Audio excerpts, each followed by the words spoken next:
Nagmumula sa Presidential Communications Operations Office. Kasama ang Philippine Information Agency, Philippines News Agency, Philippine Broadcasting Service, Radyo ng Bayan, IDC, at Telebisyon ng Bayan. Narito ang Radyo Vision.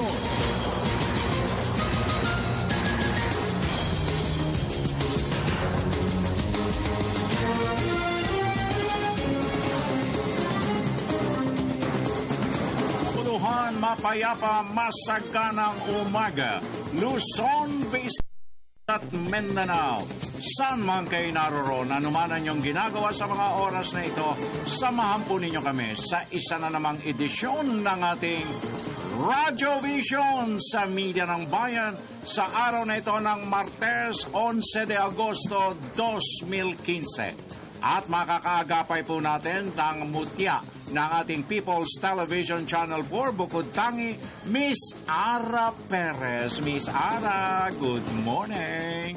At dito naman sa ating Radyo ng Bayan Studio, ang wala pa rin kakupas-kupas, patuloy na kumukuti-kutita ang kanyang mga ngiti with matching kutitap sa blazer, ang pride ng Baliwag, Bulacan, my co-anchor lady with a mystic and baby look smile, Miss Vivian, good morning! Good Tuesday morning ka, Francis. Magandang umaga po sa lahat ng bay ng Radyo Vision.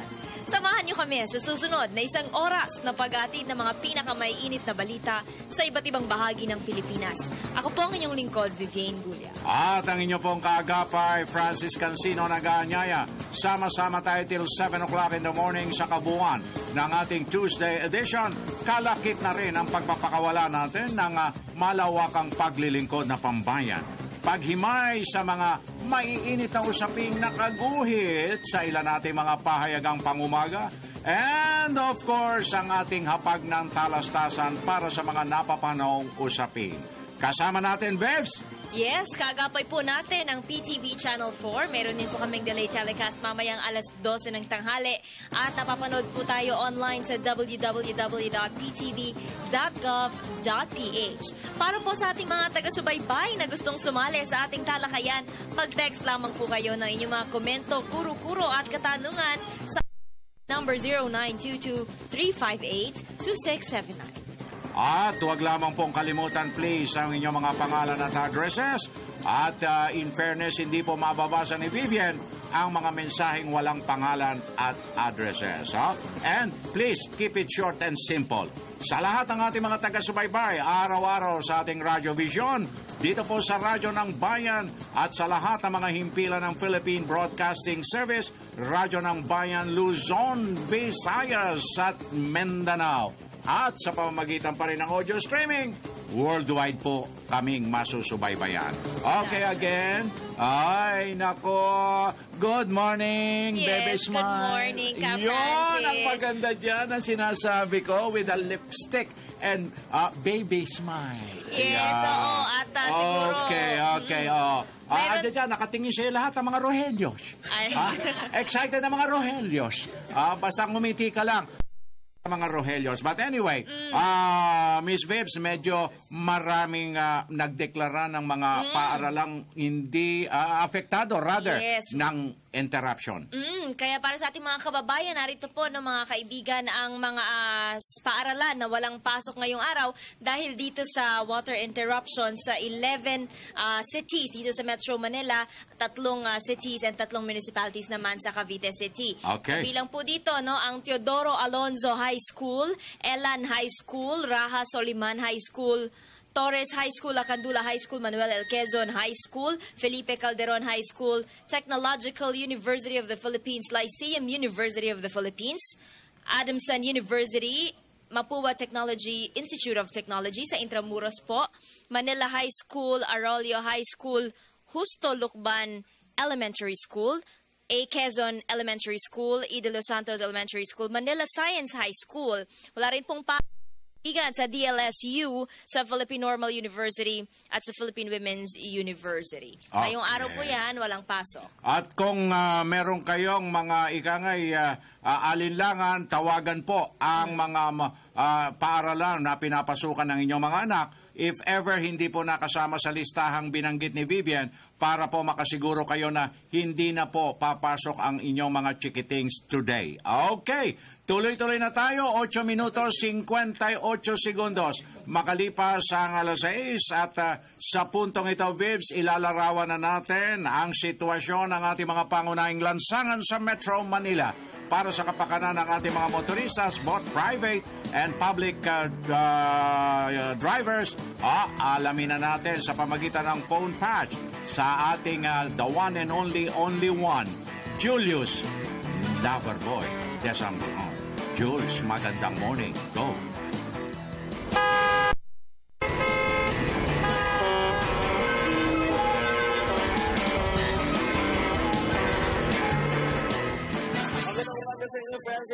Magandang umaga, Bansang Pilipinas. Magandang umaga, Metro Manila. Pinipina po natin ang pinakauling lagay ng mga pangunahing kalsada sa tulong ng MMDA Traffic Metro Base. Unahin po natin ang bahagi po ng EDSA White Plains, Connecticut. Sa mga sandali pong ito, mga kaibigan, ay nagiging tuloy-tuloy pa naman po ang daloy po ng ating sasakyan sa bahagi po ng southbound lane. Patungo po yan ang area po ng Makati, Pasay at ng Parañaque. Nagiging maluwag din naman po ang sitwasyon ng trapiko natin. Pabalik naman po sa may area po ng Lungsod, Quezon. Sa mga sandali pong ito at wala pa naman kayong aasahan na mabigat na traffic situation. Lipat tayo ngayon sa may bahagi naman po ng EDSA Ayala. Sa mga sandali pong ito ay nagiging maluwag pa naman po ang daloy po na ating sasakyan sa may bahagi po ng gawing.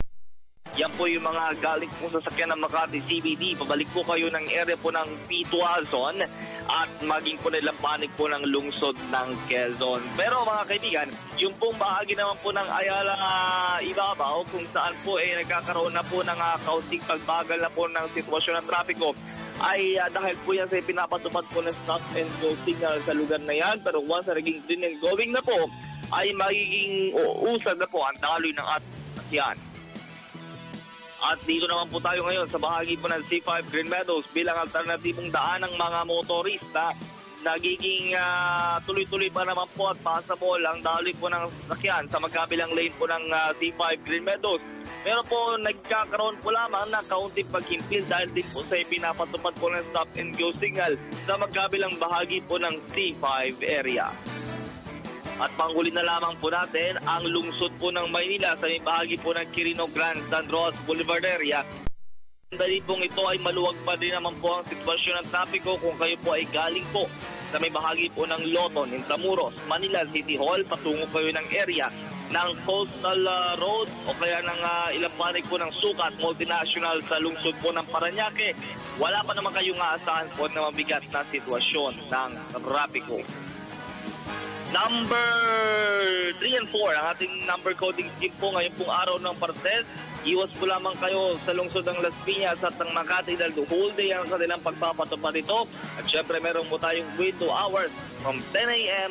until 3 p.m. Ingat po sa pagmamaneho. Kapag po madulas po ang ating lansangan, lalo na po panaka-naka po ang nararanasan nating pag-ambon o kaya po pag-ulan. Yan ang report para sa Radyo Vision, Julius Desambron, Media ng Bayan. Thank you very much, Julius Loverboy Desambron, sa ating traffic update na gatid sa ating orasan 12 minutos. 32 segundos na makalipas ang alas 6. Vel, sa unang aparador ng message center, please. Yes, happy birthday Congressman Mel Senen Sarmiento ng Calbayog at happy fiesta Poor Claire Monastery ng Calbayog at happy summer day to all Samareño. Mula po yan kay Junjun Kalong ng Barangay Rawis, Vilmas Kitchen dito sa Calbayog City. Konektado kayo. Maraming salamat po. Good morning po sa inyong dalawa. Happy viewing kay Attorney Adelito Solibaga Jr. sa Ormoc from Arnel Solibaga Malindog ng Lemente, Central City of Mati. And of course, happy viewing kay Dr. Lani and Alexis Nuezca na nanonood sa atin ngayong araw. Happy viewing, happy listening. Vebs! Yes, narito na po ang ating mga tampok na balita para sa araw na ito.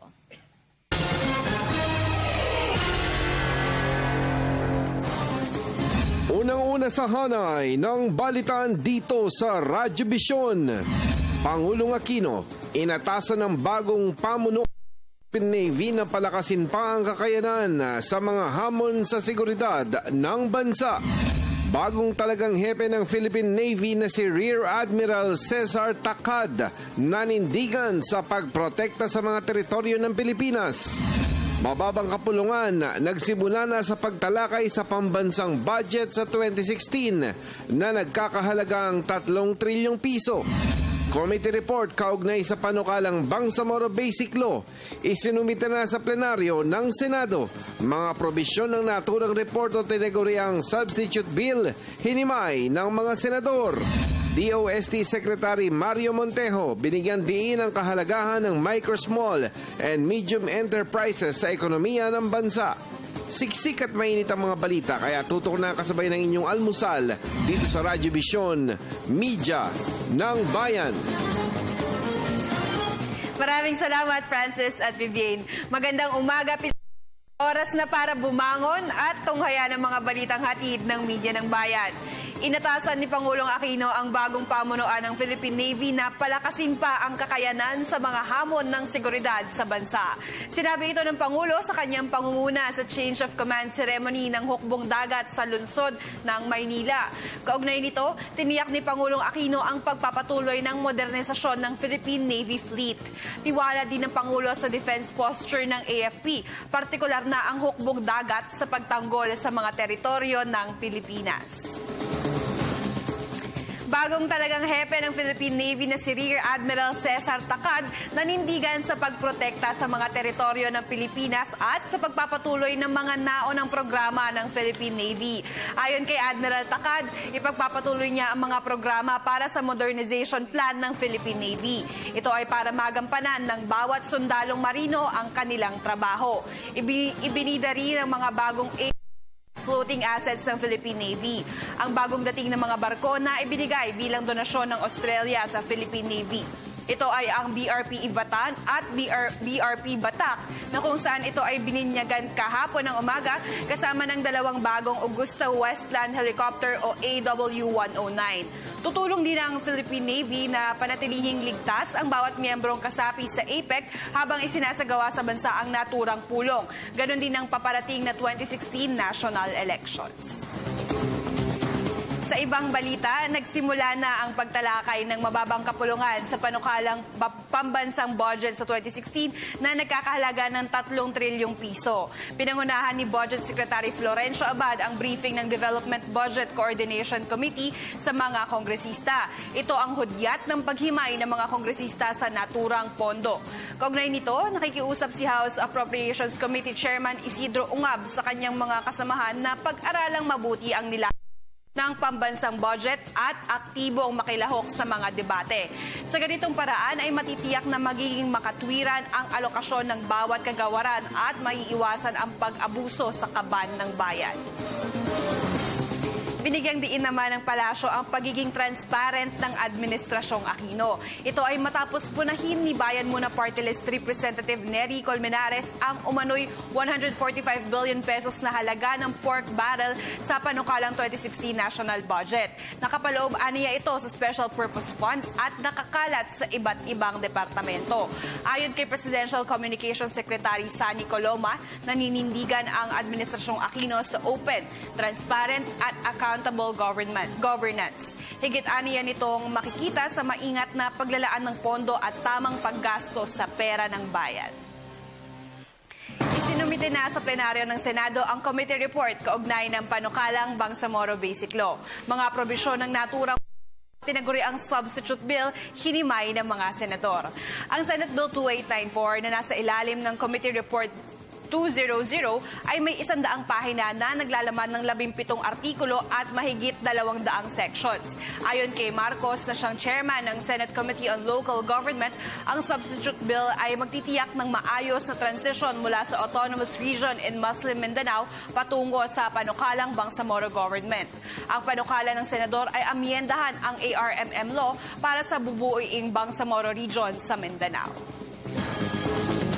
At yan na po muna mga ulat para sa sandaling ito. Balik na tayo sa inyo, Francis at Vivienne. Perez. 18 minutos, 28 segundos makalipas ang alas 6 at sa puntong ito, pararaanin na natin ang unang sigwada ng ating Provincial Roundup. Bayan Patrol Report. Unahin na natin ang ating kasama mula sa Butuan. Nariyan si Malu Apego. Malu, magandang umaga. Konektado ka. Magandang umaga din kasama Vivian. Umaabot sa 2,770 enumerators o 2,770 ang itinakalat ngayon sa buong Caraga Region upang mag-survey sa 2015 Census of Population na isinasagawa ngayon sa buong Pilipinas, kabilang na dito sa Caraga Region simula kahapon. Ayon kay Ginoong Rene Lomagno ng Philippine Statistical Authority o PSA Agusan del Norte, bawat enumerator na atasan na mag-survey mula 300 hanggang 400 households. Samantala, pinawi ni Magno ang mga pangamba ukol sa security ng mga enumerators, lalo na sa pagsusurvey sa mga lugar na may problema sa peace and order. Anya, napagkasunod ng mga provincial, city at census board na hindi muna pupuntahin sa mga lugar na may problema ang mga enumerators at sa pagkatapos na ng problema. Maliban dito, hindi ng mga barangay officials ang nasabing enumerators. Hindi din ba dahil ang enumerators ay namumula mismo sa mga barangay na kanilang gagawa ng survey. Pinawi din niya mga pangamba ukol sa doble ng paglista ng mga naninirahan at sinabing isinailalim sa masusing training ang mga enumerators kung saan kanilang pinag-aralan ang mga konsepto at procedure sa pagsusurvey tulad ng kung sino ang i-enumerate, sino ang hindi dapat i-enumerate at kung saan mag-i-enumerate. Bunyag din ni Magno na kabilang ang mga foreigners sa census, particular ang mga civilian citizens of foreign countries na mula sa kanilang pagdating ay expected to stay in 1 year maliban sa mga diplomats at mga nabibilang sa mga misyon. Sa kasalukuyan ng Caraga ay may lampas o aabot sa 2,429,224 na population base sa 2015 saan 309,209 dito ay ang populasyon ng lungsod ng Butuan. Para sa Radyo Vision, mula sa DXBN Radyo ng Bayan Butuan, Malu Pizarro Apego, Media ng Bayan. Maraming salamat, Malu Apego. Okay, tuloy-tuloy tayo mga kaibigan. Alam mo, yung balita ni Malu Apego na yan, talagang nationwide yan census and population. Right. Dito sa National Capital Region, medyo nakakaroon ng malaking problema ang ating mga census enumerators. Kasi lalo na doon sa mga villages, doon sa mga condominiums, na kinakailangan ko takot-takot na permiso pa ang hihilingin mo para makapasok yung mga enumerators natin. Ako, problema, babes. Oo, kaya sa ating mga kababayan, sabi nga dito ng ating mga nagsisensus na nagkakaproblema daw sila doon sa mga nasa upper class, doon sa Class A and Class B. Sana naman po ay makikooperate tayo dahil para sa ito pong resulta ng census ay malaki ang magiging epekto sa pag-provide ng ating pamahalaan ng mga programa sa atin. So, basta citizen po ng Pilipinas, sana po suportahan natin at maging accurate. Seryosohin po yung pagsagot natin sa mga katanungan nitong mga nagsisensus. Minsan, kada 5 taon lamang po ito. Oo. Please allow a little of your busy time. Papasukin natin sila. Napakahalaga po na ma-census tayo para tayo mapabilang. Okay, puntahan natin ang radyo ng Bayan Davao with Miss Peng Alinio. Peng, maayong buntag, konektado ka. Maayong buntag, kasamang Francis at Vivian, tinapos na ng Davao del Norte Provincial Disaster Risk Reduction and Management Council o PDRRMC ang pagdiriwang ng National Disaster Consciousness Month sa pamamagitan ng Rescue Olympics kamakailan sa Tagum City.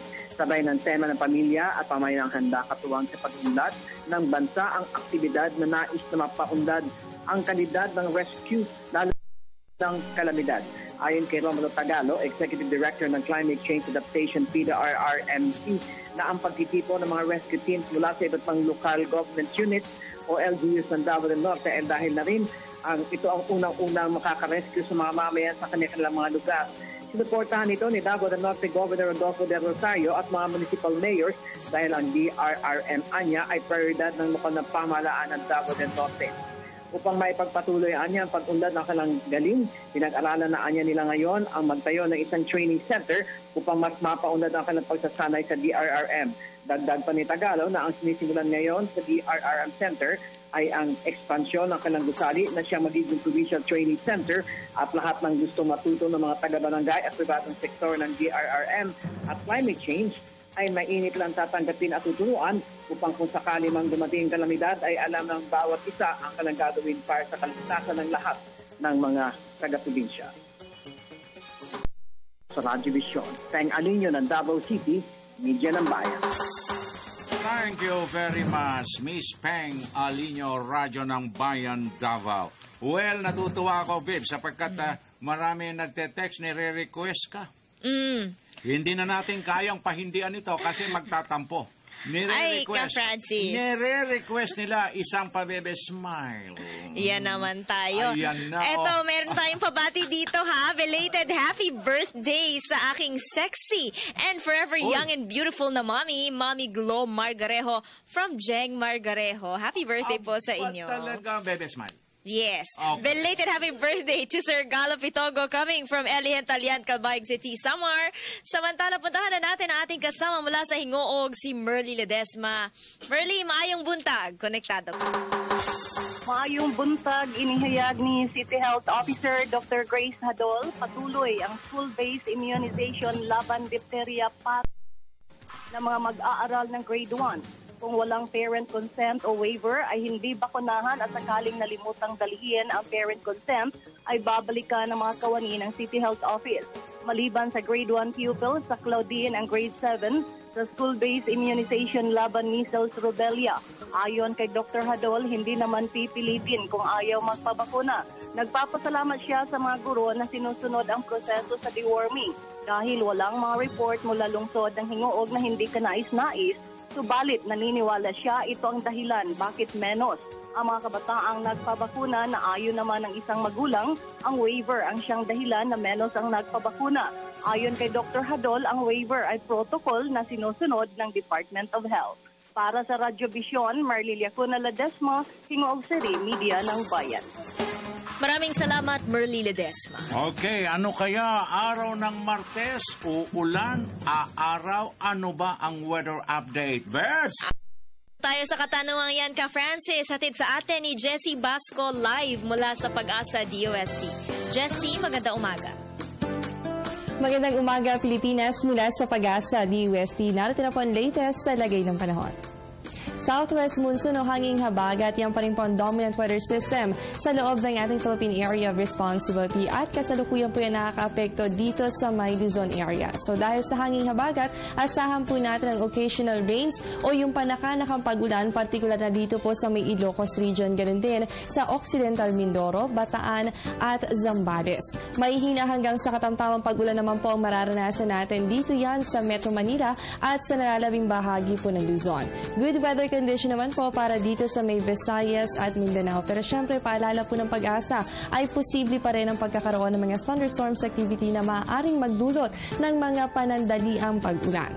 Maaaring ngayong araw na lamang ang pag-iral po ng habagat. Ayon kay Pag-asa weather forecaster Shelly, bukas ay magkakaroon po ng monsoon break. Ibig sabihin ay hihina ang habagat at walang magiging paulan. Pero ang bahagi po ng Mindanao ay posible na mga ulanin sanhi po yan ng Intertropical Convergence Zone o ITZC. At alamin naman po natin ang lagay ng temperatura sa bansa. Dito po muna tayo sa Luzon area. Para po sa Baguio, meron kayong 16 to 21 degrees Celsius. Ngayong araw ay may mataas po na posibilidad na makaranas kayo ng mga pag-ulan, ganun din ang pagkidlat pagkulog. Para naman po sa Metro Manila, asahan po ang 26 to 31 degrees Celsius. Para naman sa Visayas, ang Iloilo at Bacolod, parehas po kayo meron 25 to 30 degrees Celsius, habang sa Tacloban yan po ay nasa 25 to 33 degrees Celsius. Pakuli na lamang po natin, Mindanao area, sa Cagayan de Oro yan po ay nasa 25 to 32 degrees Celsius, at sa Zamboanga, asahan po dyan 24 to 33 degrees Celsius. Sa mga susunod na oras, asahan po natin alas na panahon, liban na lamang sa mga pulupulong pag-ulan o pagkidlat at pagkulog. At yan muna ang latest sa lagay ng panahon para sa Radyo Vision mula sa Pag-asa DUST. Ako po ang inyong weather body, Jessie Basco, Media ng Bayan. Maraming salamat, Jessie Basco. Sa ikatlong aparador ng ating message center, good morning po. Nais ko sanang batiin ng magandang morning ang Hensianico family. Good morning po, Ate Evelyn ng Bulacan. Pakibati po ang aking buong pamilya. Salamat po, Ate Evelyn. Good morning po sa inyo. Greet ko lang po ang Docena family mula po yan kay Donna. Thank you very much, baby! Yes, narito na po ang palitan ng piso kontra dolyar at iba pang foreign currencies hatid sa atin ng Bangko Sentral ng Pilipinas. Kada US dollar po ay may palitang 45 pesos and 78 centavos, yen 0.37 centavos, 70 pesos and 92 centavos, Canadian dollar 34 pesos and 87 centavos, Australian dollar 33 pesos and 87 centavos, Real 12 pesos and 21 centavos, Dinar 121 pesos and 40 centavos, at Euro 50 pesos and 19 centavos. Ang palitan po yan ay hatid sa atin ng Bangko Sentral ng Pilipinas. Magbabalik po ang Radio Vision makalipas lamang ang ilang paalala mula sa inyong himpilan.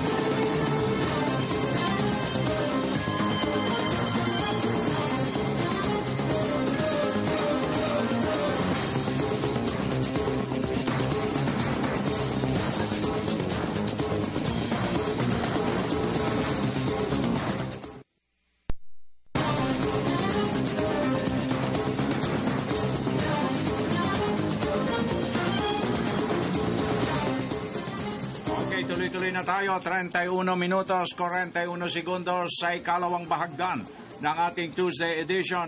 Again, Vips, maraming salamat na naman sa mga oil companies for another rollback. Oo, at kasunod na raw nito, no? Sabi ng LTFRB, yung pagbaba ng presyo o ng ating pamasahe. Oo, malalaman natin yan sa mga susunod pa. Pero ang sigurado, bumaba po ang presyo ng ating produktong petrolyo ng 45 centavos sa diesel at gasolina. Kanina po yan, 12:01 ng umaga. At sana nga, ma-realize na bumaba na ang pamasahe naman dahil series every week bumababa. Ano pa bang anong ibababa ninyo? Ikaw? Ha? Ano? Nakatingin ka? Okay. Tuloy-tuloy tayo. Pabati po ng first birthday ni Baby Juan Miguel Anadon. Happy first birthday. Kamusta sa dalawa kong anak na sina Sian at Sienna May Dianza Javier Leite? Pumasok kayo ng maaga sa school. Greetings from Wewen Culaban. Good morning sa family Aragon ng Bicol at sa Inanyangan Kalinan ng Davao City. Magandang umaga po, Sir Francis. Ma'am Vivian, pakibati po ng advanced happy third birthday si Baby Shania Archie Valenzuela Mira ng Signal Village, Taguig City na nagdiriwang ng kanyang kaarawan bukas, August 12th. Greetings from her loving daddy, Monching, Mami Carmen, Papa Mick, Mama Amor, and Tita Nikki. Maraming salamat po. 33 minutos, 13 segundos makalipas ang alas 6. Bebe! Yes, narito na po ang karagdagang mga balita hatid sa atin ni Ara Perez.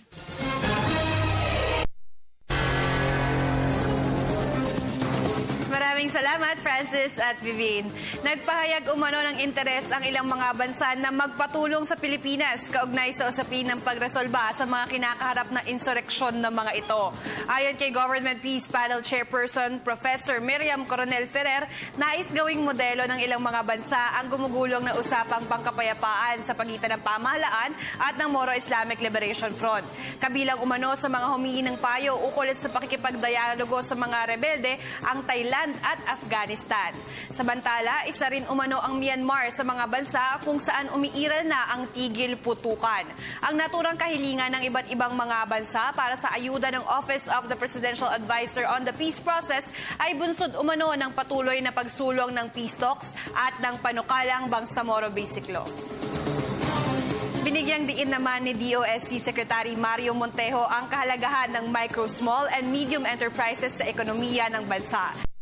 Ito ng kalihim sa pulong ng mga delegado ng APEC Policy Partnership on Science, Technology, and Innovation. Balitaan mo kami, Ria Fernandez.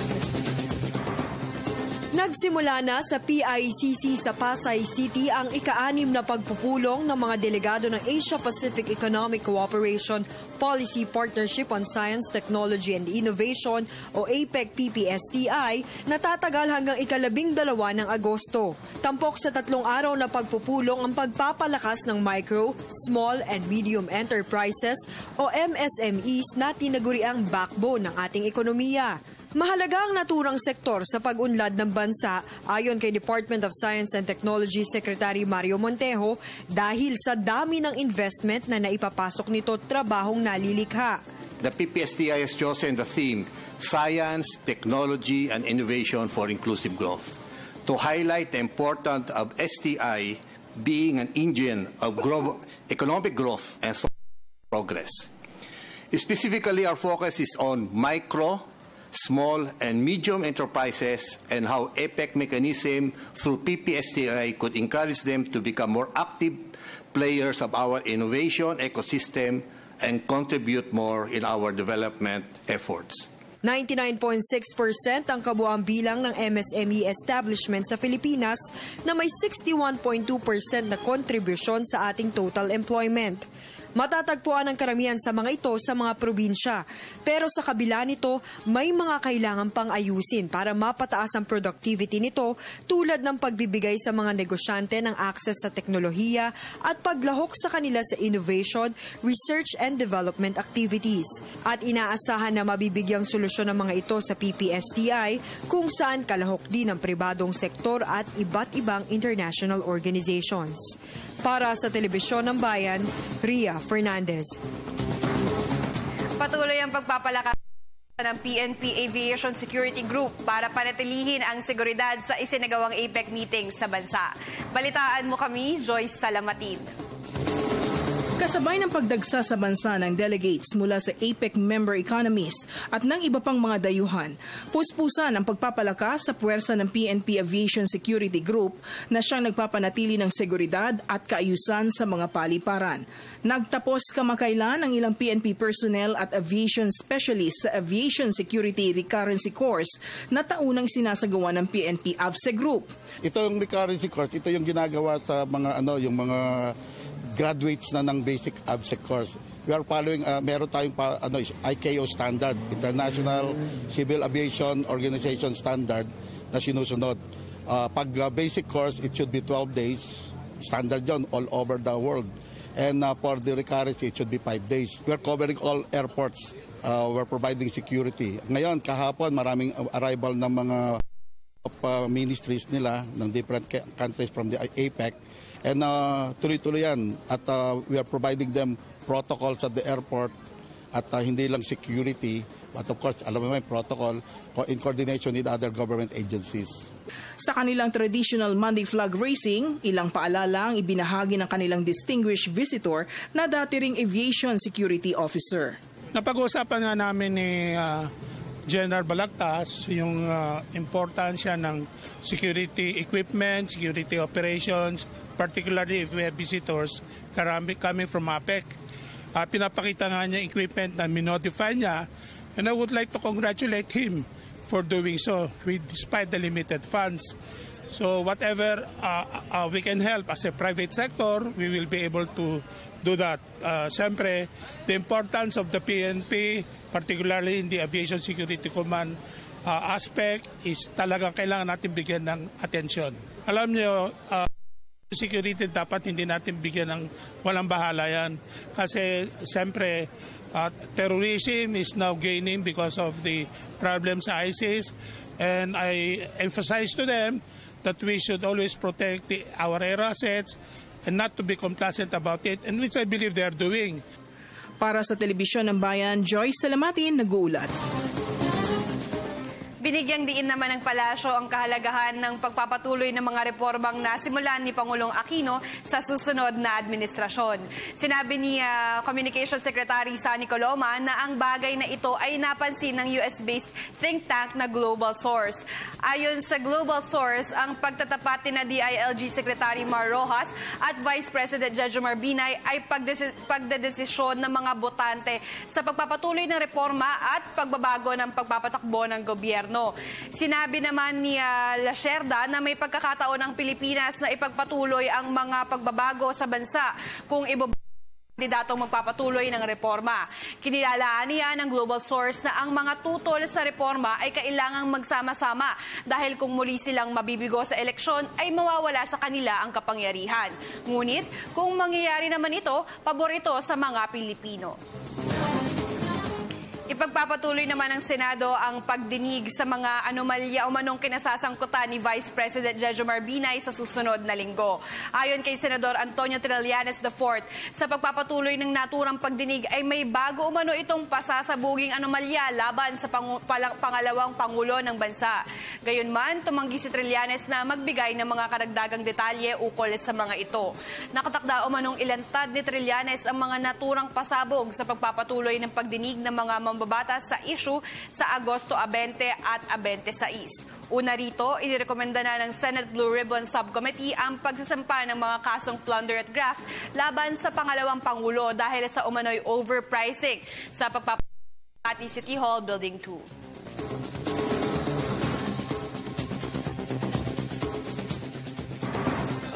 At yan na po ang mga balitang aming nakalap ngayong Tuesday ng umaga. Sana'y nabigyan po namin kayo ng magandang simula. Ako po si Ara Perez. Balik na sa inyo, Francis at Vivian. Maraming salamat, Ara Perez. 41 minutos, 13 segundos makalipas ang alas 6 sa ikalimang aparador ng Message Center. Good morning po sa inyo, Kuya Franz at Ate Vibs. Pabati ng happy anniversary po kay Steven at Dory Flack ng Mahataw, Batanes. Thanks a lot from Edmond ng Mahataw, Batanes.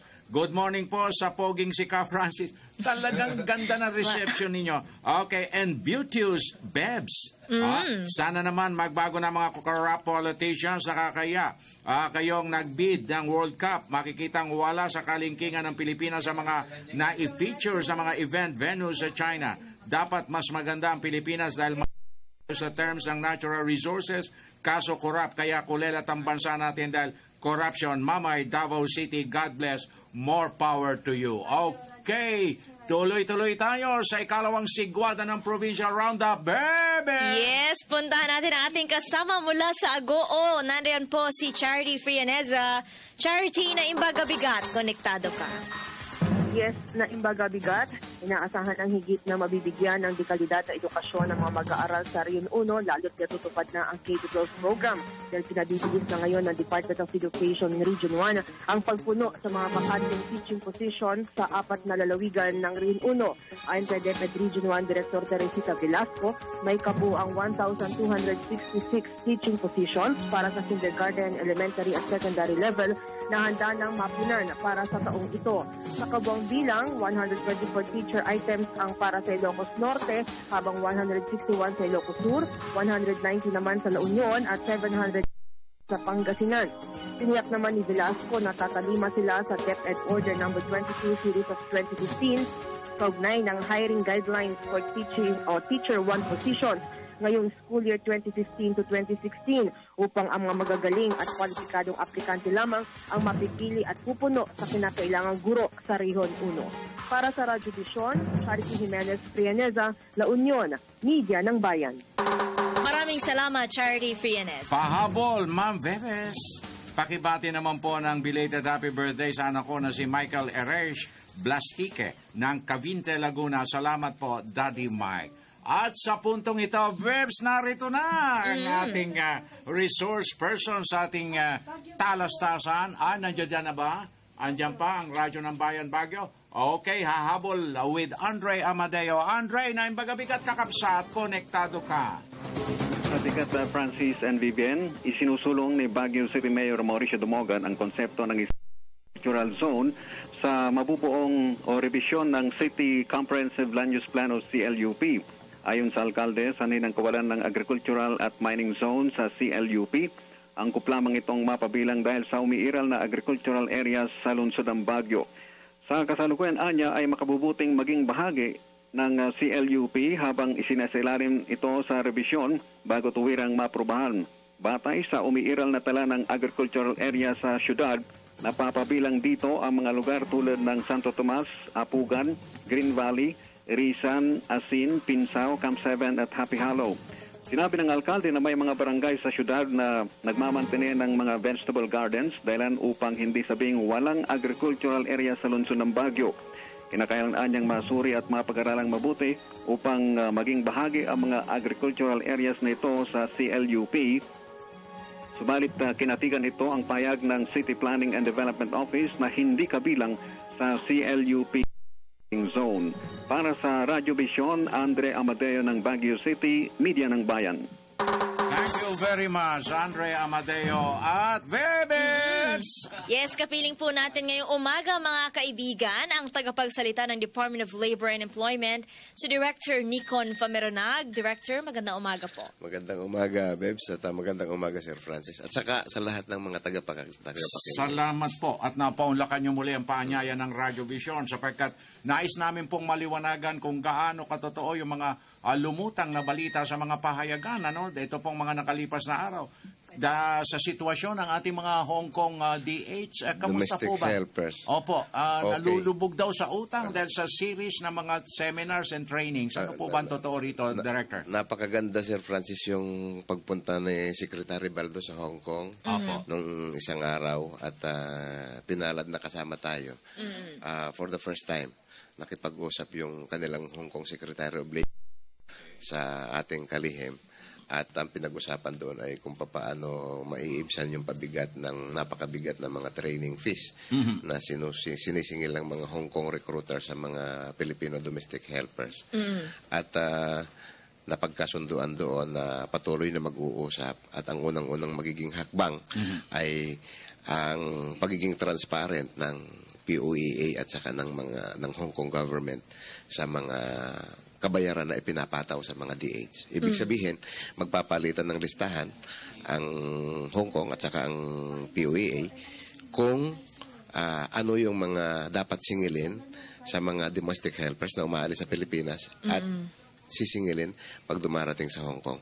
Walang problema na sa atin yan, Bibs, at saka Sir Francis, kasi dito sa Pilipinas, zero placement policy tayo. Yes. Hindi kailangan mga domestic helpers ay umaalis ng walang binabayaran kundi yung sarili nilang kagastusan, passport, medical certificate at mga birth certificate. Yes. Pero pagdating sa Hong Kong, unfortunately, ay garapalan ang paniningil doon ng mga recruitment agency na mga taga Hong Kong naman. Hindi natin pwedeng pakialaman yun. So kaya kailangan kausapin natin, i-engage natin ang pamahalaan ng Hong Kong upang tutukan nila ang kanilang mga domestic, ang mga kanilang recruitment agencies na nakikipag kutsaba sa ilang mga notorious na mga recruitment agencies sa Pilipinas upang ang ating mga domestic helpers pagdating doon ay masingil pa sa halip na makapagtrabaho na tuloy-tuloy ang pasweldo. Pero talaga po bang kailangan yung series of seminars and trainings na yan? Meron po tayo kasi, Sir Francis, na household service reform package na kailangan unang-una dapat ay 23 years old ang domestic helper na alis sa Pilipinas. Kailangan meron siyang national certificate 2 galing sa TESDA. Kailangan meron siyang pre-employment orientation seminar. Meron siyang pre-departure orientation seminar. Pagdating doon ay dapat ay may post-arrival orientation seminar. Yung mga binanggit kong mga seminar na yun, libre yan sa pamahalaan natin. Yung sinasabi nilang mga training fees ay yung kung ano-anong mga kaek-eka na mga training na sinasagawa ng mga domestic. Para lang makasingil. Para lamang makasingil. Okay, Vips. Director, can you please give us an idea lang po, magkano po bang kinikita ng ating domestic helpers sa Hong Kong at magkano po yung sinisingil sa training fees? Nagkaroon po ba ng agreement on pagtapyas po siguro ng fees para po dito sa training? Ang Hong Kong ang isa sa pinakamagandang merkado ng mga domestic workers. Doon ang kinikita ng ating mga domestic workers ay umaabot yata ng kulang-kulang 5,000 Hong Kong dollar. Times ano na ngayon yan? Dati noon ay nandun ako times 3, ngayon times 5 na yata. Times 5 or times 6 pesos. So malaki-laki. 30,000. Ang problema nga ay may dalawa kasi problema doon na OFWs. Una yung kalagayan nila sa bahay ng kanilang mga amo na tiningnan din ni Secretary Baldos. Hindi katulad sa Macau na pinuntahan din ni Secretary kung saan ang mga domestic workers ay pwedeng live out Magre-report ka ng alas 8 kaya Para ka nag-opisina. Yes. Yun ang gusto. Medyo itong mga Hong Kong domestic workers ay nakikita nila yung sitwasyon ng mga Filipino domestic workers sa Macau at gusto nilang gayahin. Ganoon. Ganoon na live out. So may mga dahilan naman yan kasi magkahiwalay na bansa. Sa Taiwan naman, Sir Francis, gusto ko na rin ibalita na galing din kami doon at kung saan naging witness si Secretary Baldo sa pagpirma ng kasunduan sa pamahalaan Taiwan at saka ng Pilipinas na diretsohan na ang pag-recruit, direct hiring system na. Okay. Hindi nadadaan sa mga recruitment agency. Kaya napakaganda ito sa ating mga Pilipinong manggagawa. Parang government to government. Nagtayo sila ng na diretsong makikipag-ugnayan sa POEA at ang POEA ang magre-recruit ng mga workers dito sa Pilipinas. Minimal ang mga babayaran o halos wala. Tapos diretso pa sa employer. Walang mga kaltas-kaltas, walang mga intermediary. Tiyak pa natin ang kalagayan ng kanilang pamumuhay doon kasi natututukan natin na posto. Ayun, hindi na sila dumadaan sa mga illegal activities or whatever. At hindi na sila mai-exploit kung sakasakali. Right. Opo, Director, pumunta po kayo sa Taiwan, sa Macau, sa Hong Kong. Kamusta naman po yung lagay ng ating mga manggagawa roon? Natutuwa sila kasi ito yung sinasabi ni Kalihim Baldos na pagbisita niya sa mga post natin kasi may mga Philippine Overseas Labor Office tayo.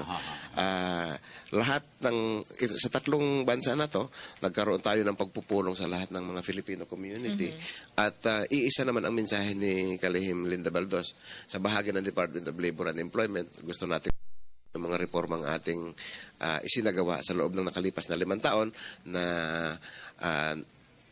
nagdulot na maging maaliwalas ang relasyon ng manggagawa at mga employer sa Pilipinas na pinuri ng ating Pangulong Aquino sa kanyang nakalipas na SONA ay ipagpatuloy kung sino man ang hahalili sa kanya bilang kalihim ng paggawa at panghanap buhay. Right. Director, ngayon po ay nagkakaroon ng jobs fair ang Department of Labor and Employment para po sa ating mga kaibigan na interesado po naghahanap ng trabaho. Saan-saan po ito? Ilang jobs po ang available para sa kanila? Well, pabalik-balik na ang Department of Labor and Employment sa pag-aanonsyo na kahit nagkakape si Sir Francis sa umaga, may job fair na nangyayari sa anumang bahagi ng Pilipinas. Wow, beautiful. Pagising mo sa umaga, may naghahandang Department of Labor and Employment Regional Office o Field Office o Public Employment Service Office na nagsasagawa ng job fair. Sa mga gustong pumunta po sa mga job fair, pumunta po kayo sa www.bla.gov.ph at po doon, mga gymnasium po yan, mga plaza, mga malls, at katuwang po natin ang Public Employment Service Office. Continuing ito ang job fair na ito. Sir Francis, kung walang pamasahe para pumunta sa job fair, at meron namang internet connection sa bahay. At may internet connection naman sa bahay. Ang PhilJobNet po at any given time, mahigit 50,000 to 100,000 ang job vacancies na nakapost. Pwede rin mula online. sa mga employer na na-vet o na subaybayan ng DOL na mga legal. Mga legal. Yan po ay may mga permiso na galing sa ating mga local government units, mga kaukulang ahensya ng gobyerno. Pwede po silang tumingin doon at tingnan nila kung saan sila papasa, saan sila kwalipikado. Huwag na po kayong magpatumpik-tumpik pa. Napakaganda po ang tinatakbo ng ating ekonomiya. Mababa ang inflation, mababa ang gasolina, at maraming trabaho sa merkado na naghihintay sa ating mga kababayan. Nakita mo naman, nung last SONA ng ating Pangulong Pinoy, talagang pinapurihan ang gusto. Andole. At kitang siyahan sa muka ni Secretary Rosalinda Baldo sapagkat nakita naman niya ang ganda ng patakbo ng Dole ngayon at sa kapakanan ng ating mga workers. Pagkatapos ng SONA, Sir Francis Bebs, tumakbo sa opisina si Secretary Baldos at nag-utos ng mga bagong trabaho. Ayun. Yung sa New Zealand ngayon, yung opening ngayon na Director Pameronag, pinaplantsa pa yung memorandum. Pinaplantsa pa yung memorandum of agreement between New Zealand and the Philippines. At baka next week ay pumunta si Secretary Baldos sa New Zealand at kasama ang inyong lingkod at baka magkapirmahan na, Sir Francis. Ano yan? Let's hope for the direct best. Hiring din system para maganda o bubuksan sa mga placement agencies? Meron kasing mga lehitimong ahensya na nagpapadala na ng mga manggagawang Pilipino sa New Zealand. Wala pa rin tayo doong Philippine Overseas Labor Office. So titingnan din natin yon, Sir Franz, kung pwede tayong magtatag doon ng Philippine Overseas Labor Office. Okay. Yes, sir. Ang paalala lang po ninyo sa ating mga kababayan, lalo na po sa ating mga OFW sa Hong Kong, yung tungkol po dito sa bawal ng pagpo-post po ng mga photos na medyo daring sa social media. Bawal. Ipinagbabawal ng Hong Kong. Iyan naman ay may mga moral guidelines, ethical guidelines, considerations. Ang sinasabi po ng Department of Labor and Employment na paalala ay nauuwi sa isang napakasimpleng rule, Sir Francis. Kapag ikaw ay nasa isang dayuhang bansa, sundin mo ang batas ng bansang iyon na siyang host mo sapagkat yun ang nagbibigay sa iyo ng hanap buhay. Kaya po huwag gagawa ng anumang violation ng kanilang mga batas, ethical, moral, at saka yung kanilang mga basic laws upang hindi po tayo mapahamak. Okay. Now, before totally winding, meron para kayong nais bigyan diin na ikangay dapat na malaman pa, mabatid ng ating mga workers and international. Maliit na lang na kwento, Sir Francis. Okay, go. Binabati natin si Mumay ng Pangasinan. Si Mumay ay isa pong distressed domestic worker na pinauwi ni Secretary Baldos mula sa Kuwait noong November. At pagdating po ay dumaan sa Department of Labor and Employment. Nagsabi, Secretary Baldos, gusto ko pong maging engine mechanic. Babae po si Mumay. Engine mechanic, Opo. Motorcycle engine mechanic. So pinag-training po namin siya sa TESDA. Yes. Ngunit habang nagtitraining siya sa TESDA, kinikilabutan ako, Sir Francis, nagbukas siya ng karinderya kasi marunong din siyang magluto. Kahapon po ay nag-text, tapos na po yung kanyang assessment sa TESDA bilang isang motorcycle engine mechanic. Ayaw na niyang bumalik sa abroad. Dito na siya sa Pilipinas. Wow, congratulations. Yan po si Mumay. Mumay. Okay, so Vips. Hingi lang ko ng update kay Director. Huli na lamang, nasa na po o gaan na po karami ang ating employment rate sa ngayon, sir? Ang ating employment ay napakababa, 6.4% as of April. Employment rate, sir? Opo, 6. Mga 2.8 million Pilipinos ang walang trabaho out of 40 million na nasa labor force. Ayun, bumaba na. Okay. Magandang balita at salamat po sa inyong pagpapaunlak at kung libre kayo pagkagaling nyo ng New Zealand, pasyalan nyo kami. Opo. Okay. Maraming salamat po nakapanayam natin mga kaibigan. Si Director Nicon Fameronag, ang tagapagsalita ng Department of Labor and Employment. Okay, tuloy-tuloy na tayo, Bears! Yes, bago tayo magtapos, balikan natin ating kasamang si Ara Perez dyan sa PTV Telestudio. Or hindi na pala, Maraming salamat, Ara Perez. Dito na po mga kaibigan, nagtatapos ang isa na namang edisyon ng Radyo Vision. Pero po para sa mga katututok lang, maaari po ninyong panoorin ng aming delayed telecast namin alas 12 ng tanghali sa PTV Channel 4 at online sa www.ptv.gov.ph. Ako po ang inyong lingkod, Vivian Gulia. At ang inyo pong kagapay, Francis Cancino, sa ngalan ng Radyo Vision Family. Nag-iwan ng isang mapayapa, masagana at magandang umaga. Have a nice and fruitful Tuesday ahead of us. God bless. Until tomorrow, maraming salamat po.